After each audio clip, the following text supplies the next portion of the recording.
Yan yung mukha 50 million na lang. ng distrito ninyo. Yung mga iba. Yan yung pambato ninyo doon sa House of Representatives.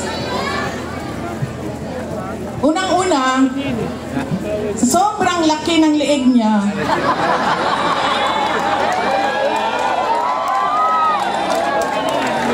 Naiipit na yung boses niya.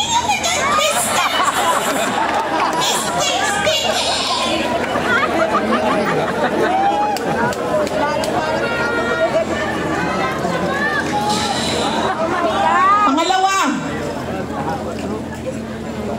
sabi ko dapat magaling, di ba? Yung congressman na pinili ninyo, simbak ko yung mga taga second district sa Kuan. Uy! Inakusahan niya ako ng lahat. Inakusahan niya ako ng lahat-lahat na, pero wala man lang siyang isang ebidensya na sinabi na ito ang nagpapatotoo na buwisit talaga yung babaeng Inday Sara na yan. Wala. Kaya pag bumili kayo ng muka ng distrito ninyo, saan na yung congressman ninyo?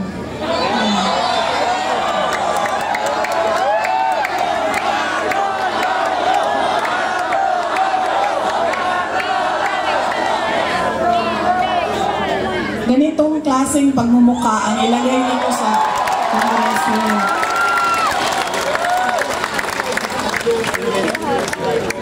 At ganitong klaseng kapasidad. Hindi ko alam, ano ba nangyari noong 2022 at yan ang binoto ninyo? Ikwento nyo nga sa akin. Ikwento nyo sa akin.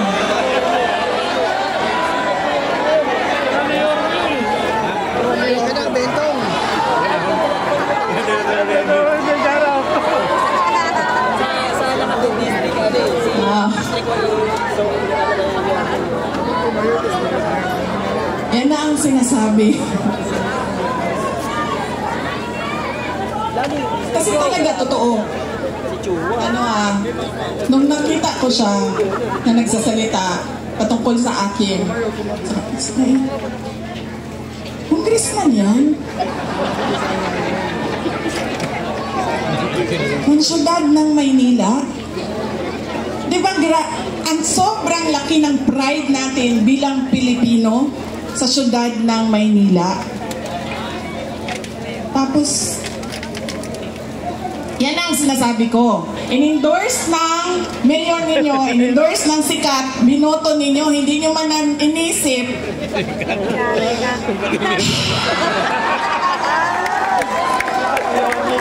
Yan! Yan ang sinasabi ko sa inyo. Kasi, ang ugali natin, in-endorse ng sikat, sikat ang apelido, kinabuto ko na ito. Sumayaw, kumanta, napatawa ako. Bahala na yung pangako mo, hindi natutupad, okay ka na. Yan ang, kita niyo, nasaan ang bansa natin ngayon.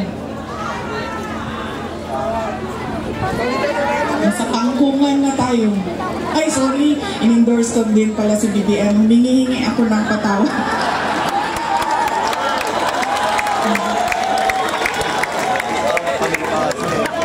Humingi ako ng patawad sa inyong lahat. Bang, tinatanggap ko po ang sorry mo at pinatakbo mo akong Vice President. Okay lang, ma'am.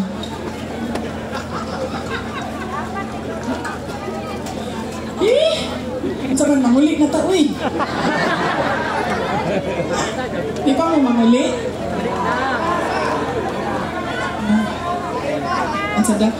Kaya nga tinanggal ko yung seal ko dito kanina kasi alam ko na kung anong mangyayari sa kampanya na ito. Alam ko na po kung anong mangyayari sa kampanya na ito ngayong gabi.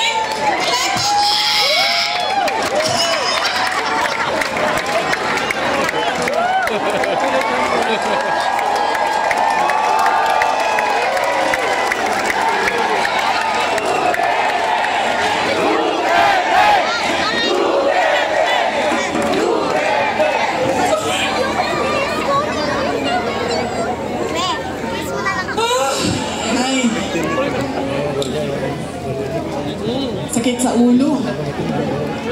Ako ay hindi kandidato. Baka kasi Duterte kayo ng Duterte. Hanapin niyo ako sa balota. Hindi po ako kandidato. Ngayong eleksyon na ito, ako po ay nandito bilang isang botante din. Papaalala sa inyo, hindi dahil sikat yan, hindi automatic ang boto. Hindi dahil napapatawa kayo, hindi automatic ang boto. Tingnan ninyo yung pangako. At, yes ma'am. Ngayon, pati ako ma'am, nagising. Nagising ako ma'am, na-impeach na ako. Yawa yung mga tawhanan niyo.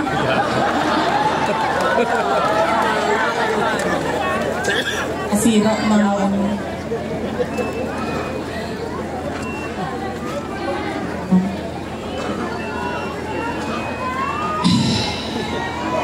Ano pa ang pag-usapan natin? Anong tanong ninyo? May tanong kayo? Ano daw? Makukulong tayo niyan.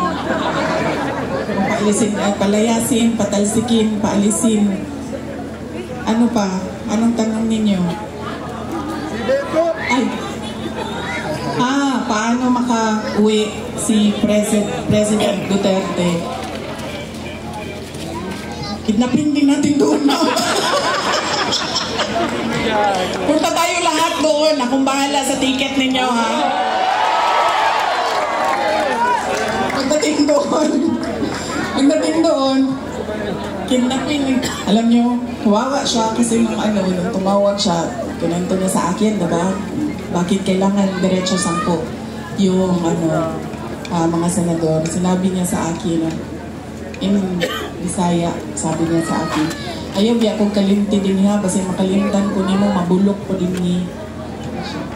Huwag mo akong kalimutan dito. Baka makalimutan mo ako, mabubulok ako dito. Yan ang totoo. Si Pangulong Duterte is 80 years old. Mahina na yung tuhod niya, mahina na yung likod niya, mahina na yung katawan niya. At kakaawa siya sa sitwasyon niya doon.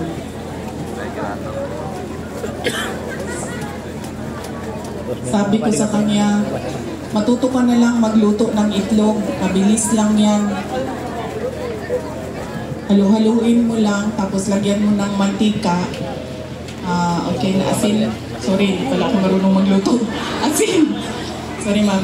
Asin, ano pang ilagay ma'am? Mantika. Mantika. Bawang sibuyas, asin. Sabi niya sa akin, pinapaluto mo ako ng itlog, hindi nga ako marunong magpakulo ng tubig. Kaya, paano natin siya maibalik, ma'am?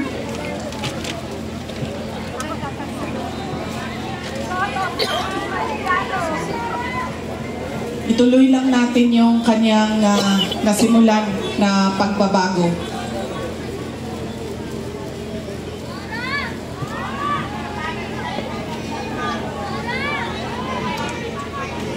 Yes, ma'am. Kapatid niya ang presidente ng Pilipinas. Ang problema nito, ma'am, nagsabi na ang kapatid niya na hindi daw niya kapatid ito, ma'am. Itinakwil na po ito ng kapatid niya, ma'am. Nakakaawa din. Madami ang nakakaawa ngayong panahon na ito. Hindi lang si President Duterte, hindi lang si Senator Amy Marcos, mga tao na nagugutom, mga tao na biktima ng kriminalidad, mga tao na walang oportunidad sa trabaho. Alam niyo ba kung gaano kadami ang ating mga kababayan na nagpupumilit pumunta sa abroad para magtrabaho? Libo-libo araw-araw.